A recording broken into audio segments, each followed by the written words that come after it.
Een sportgala bestaat uit strakke smokings en opvallende galajurken. De een vindt het leuk, door shot het als een verplichting. Op een of andere manier heb ik het idee, is dit wel wat voor jou? Nou ja, het jet erbij hè? Misschien wel een beetje wens, maar langzamerhand. Maar vind je het nou echt leuk? Nou, het was steeds dat het gaat aardig op de automatische piloot. Ja. Ja, nog steeds leuk. Ja, ik werd enorm geëerd toen ik dat ik bij de genomineerden zie. Maar buiten dat is het altijd een leuke joen en het is mooi om bij de sportprestaties van Oranje hier even stil te staan. Ja, net wend natuurlijk. Normaal sprutsen ren je altijd in je trainingspakje en je riederspak rond. Dus dit is alweer dit is net gewoon voor mij. Nee, hoeveel zie je erin? Ja, toch wel apart. Maar het gaat om de titels.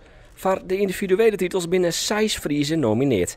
Kramer is er ook weer bij. En hier vooral kritiek op de verkiezing. En dus... Dat was het net. Dat denk ik net mee. Wie wil het dan wel?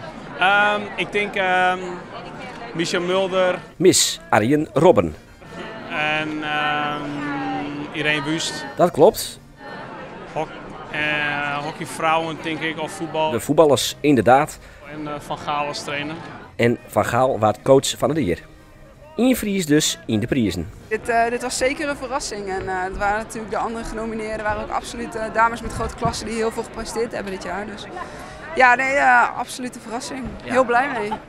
Almaat Kramer, de gehandicapte spotter van het jaar, vanzelfs net 40.